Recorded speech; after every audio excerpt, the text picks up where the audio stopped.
I wasn't always born this way. I wasn't born a renegade. I felt alone. I felt afraid. I stumbled through it anyway. Of all the adjectives that I would use to describe myself, daring is not one of them. As a matter of fact, when Dr. James told me that the theme would be daring and asked me to speak today, I was like, I got hit by a car when I was 9 riding my bike, and it took me 31 years to get back on a bike. Like, I'm afraid of fish. I won't swim in the ocean. I am not your girl to speak on daring.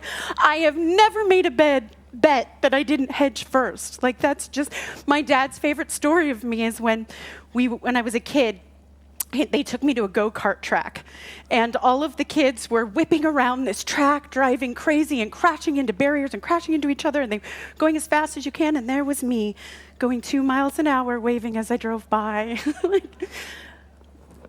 Risk is not in my wheelhouse, or so I thought. But I did what I learned to do here.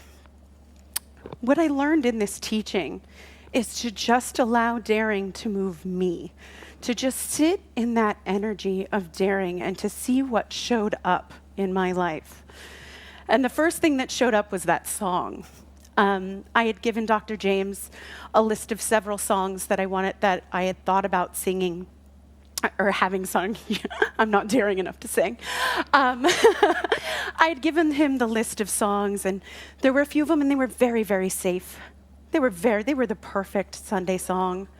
And this song just spoke so deeply to my core. It is such an emblem of my journey in this teaching that it just kept calling to me. It just kept saying, what about this one? What about this song? And so I went to Dr. James and I was like, hey, I have a song. It's got an F-bomb we'll have to take out. And it talks about the world blowing up. But other than that, I think it's perfect for a Sunday. And he said to me, it's Daring Month. Do it. Do it. And then I was going to change. I did change the F-bomb. You're welcome. Happy Sunday. I was going to change the lyric that says, until the world blows up. But the thing is that our world feels like it's blowing up all the time. Every moment of every day, sometimes it feels like what's going to come next, and we feel scared and we feel overwhelmed. And my invitation at the end of Daring Month is to let it blow up. Let it happen. Embrace that fear. Embrace whatever life has to offer. At the end, the title of my talk today is All I Know So Far. When I got my practitioner's license, I was ready to take on the world. I knew everything. I was ready. I felt like I was a tiny powerhouse. I knew forward and back. I didn't think that was going to happen when I started my studies. I felt like I got it. I was ready. Like, bring me my people to council. I'm ready. I can do this. And then I got into ministerial. And what Liza was referring to, that pivotal moment where I thought about leaving or not finishing my ministerial. In the middle of this, I thought that I was learning how to give this gift to others. At this time that I thought that I was learning how to inspire and how to stand up here and be a powerhouse of this teaching and to teach it and to explain to others about how we create our lives based on our beliefs. My dad died. And it felt like the world had blown up. It felt like my world had blown up. And suddenly, the words that we use here, the things that we teach here, things like the word transition made me feel prickly because I didn't know what happened. I didn't know if that was true. We speak of that, that's what we teach, but in my heart, in my soul, in the depths of my being that we're in so much pain, I didn't know if that was true. And suddenly, I didn't know if I had any power in my life because I certainly didn't feel powerful in that moment. And I didn't know who I was or what I believed. And I wanted to bolt because I'm not daring, or so I thought I wasn't. And so my first reaction was, I got to get out of here because my skin's on fire. And I reached out to the people that I love because I know I've learned enough and I've excavated enough of those old beliefs to know that when my skin's on fire, I need to reach out to somebody else. And so I reached out to Reverend Eric and Reverend Liza and Dr. James. And the one thing that they said was, it was actually Reverend Liza that said, if this is the only tether that you have right now is ministerial, don't let go of the tether. Show up and cry, show up and be ugly, show up and question, show up and be mad. But don't let go of that tether because it may be the only thing keeping you rooted in the truth of who you are and allowing you to grow. So I was mad and I was questioning everything, and I was not a vision of grace as I showed up. But I dove into the pain. See, I come from a world where there's no belief that a great big brick wall can't, keep nice and safe. Reaching out to others was not where I come from. Allowing pain to move me was not something that I was comfortable doing. But the thing is that I just kept showing up. I kept showing up every Sunday, and I kept showing up to every class. And what I didn't know is that as ungraceful as it felt in moments, that I was evolving and I was changing, that my life was changing as a result of it. Daring isn't jumping out of planes or swimming with fish. As bold as scuba diving may feel, or snorkeling, or even just boogie boarding. Daring is feeling afraid and doing it anyway. Daring is putting down your sword and diving into the pain. Daring is running through the storm. Daring is allowing this world to move you. One of the things I joke that in advanced consciousness class, it was just 40 weeks of because we really dove into what we teach, not just the things that we say, the God is all there is. It sounds great. But when your tushy's falling off, what does that mean? What does that mean? And in advanced consciousness, we discussed what does that mean. And there were so many times where the conclusion, we'd have this 3-hour class going, in really deep thoughts. And then we'd walk away and go, I don't know what the heck just happened. I spoke earlier that I had gotten hit by a car as a kid when I was 9 on a bike. Definitely up there as far as the traumatic experiences that I've had. And I spent my entire life saying, nope, not getting on a bike. It's not for me. It's not for me. I'm not daring. I'm not going to dare to get on a bike. It's not, you can always hide behind, that's just not for me. It's not my calling. But something happened to me in those 40 weeks of just being willing to not know. To not have to have all the answers. To not have to be an upholder of this truth, but to just allow myself to question. And in that space of questioning, in that space where I didn't have to define my life, and I didn't have to define who I was or who I am, and could just allow, I woke up one day and decided I was getting back on a bike. Ooh, wow.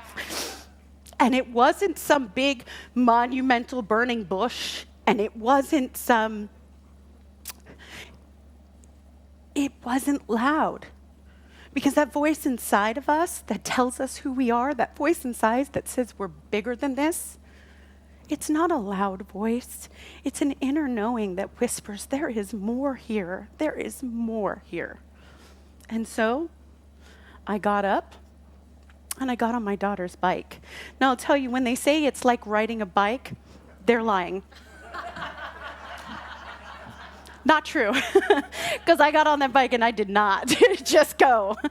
But then I went, and I could feel the wind whipping through my hair, and I could feel this sense of what I was bestowing upon my children, that whether it took me 30 years or not, that I got back on that bike. That's daring. That's true daring. To just dive in, to not know, to not define it. You know, within each one of us, there is a voice that says there is so much more. You are so much more. But if you really think about it and you closed your eyes right now, you can hear that voice. I recently saw a movie, and there were, I don't want to give it away, but I'm gonna. There were two people. There were the non-sunglasses people and the sunglasses people. And the non-sunglasses people really were happy with their lives. They got up every morning and they, fed their fish, and they went and they got their cup of coffee, and they went to their job, and then they, said the same things. Hey friend, how's it going? And then they went home and they, and then they got in bed until the next morning when they got up and they just did the same thing over and over again, and they were in this circular loop of their lives. And they seemed really happy. And then there were the sunglasses people. The sunglasses people, they got to blow stuff up. I mean, the sunglasses people, they were robbing banks. They were not that, living is robbing a bank, but they were really in it, living life. And at one point in the movie, one of the non-sunglass people got a hold of sunglasses, and their life was forever changed. They couldn't go back to being a non-sunglass person.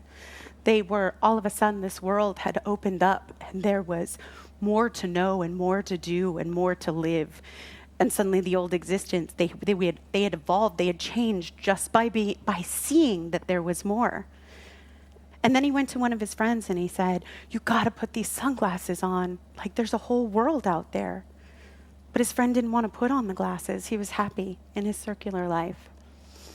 And the thing is that so often we can be happy in our circular lives. We can have the, financial security that comes along with it, or we can have that keep the world nice and safe. The reason I didn't think that I was daring is because I was so darn scared of risking being safe, the security of the circular life. But the thing is that voice inside is constantly talking. It's constantly saying there is more to know. Keep growing, keep pushing, keep daring. And I spent so much of my life pushing it down and storing it where the old beliefs are. Those old beliefs that pop up occasionally when you're 7 that think, what about me? When am I going to get mine? What if they don't like me? What if this is scary? All of those things. And so I would just push it down. But the thing about not having to know and not really having all of the answers is that you are free to explore and expand.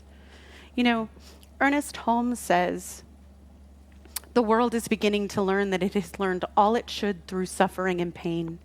Surely there can be no intelligence in the universe that wishes humans to be sick, suffer pain, be unhappy, and end in oblivion.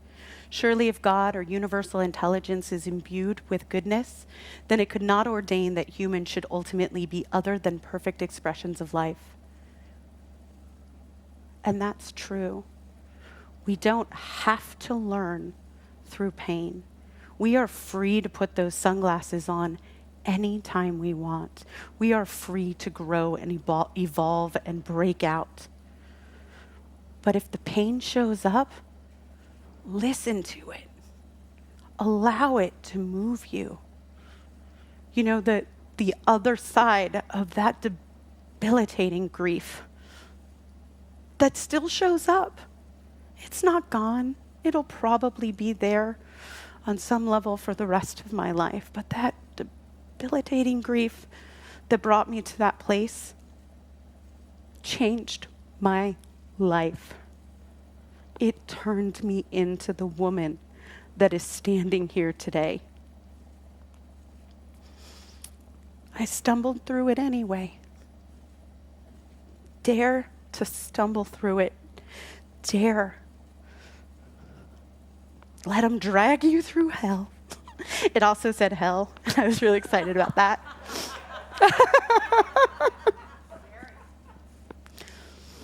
What I invite you to do today is to dare to think a new thought. Dare to listen to that voice inside of you. Dare to cry and get messy. Dare to throw a temper tantrum. Dare to be afraid and do it anyway. That's daring.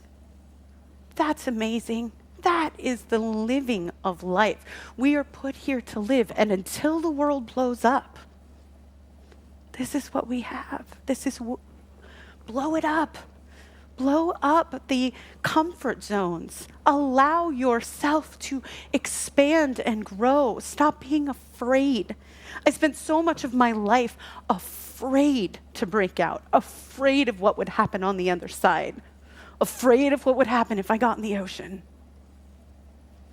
But what if you swim? What if you soar? What if that pain is the catalyst for what this beautiful, fulfilling life that's on the other side? You know, this week as I decided to dive into daring, I got to face some of my other fears. You know, for the last several months, all the universe has been loudly yelling. This time that inner voice was not so quiet and was showing up in my outer world, because the universe conspires for our greatest good. So when something is a calling on the inside, it shows up on the outside. And I kept getting this calling, it's time to go back to comedy. It's time to go back to comedy. And then I'd have random people show up and be like, have you ever done comedy? You're really funny. And I'd be like, how did that happen? And then I had coworkers being like, have you ever thought about going back to comedy? Because I'd really like to see a show sometime. And I was like, what is happening right now? And then I was like, okay, I hear you. I get it.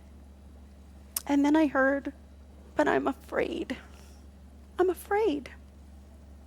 And so I called my own old comedy coach anyway. And then when I talked to him, he told me everything that you would ever want to hear when you decide that you want to go back into comedy. He told me that I was a natural and that I was meant to do this and how funny I was and all of these affirming things. And I wanted to bolt. I was scared. I felt I couldn't breathe, like I couldn't get off the Zoom fast enough, and I thought that I was shaking and I was scared.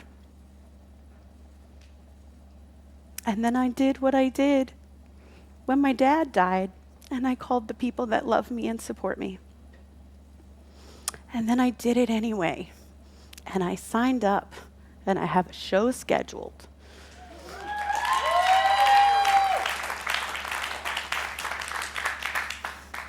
Because I will never, ever take my sunglasses off again, no matter how scary it is. And I invite you to do the same. And the truth is that I'm grateful for everything that I've learned in this teaching. And I'm grateful to know that my beliefs create my experience and all of those things. But until I can live it, until I can stand up here and really walk the talk, I have nothing to offer.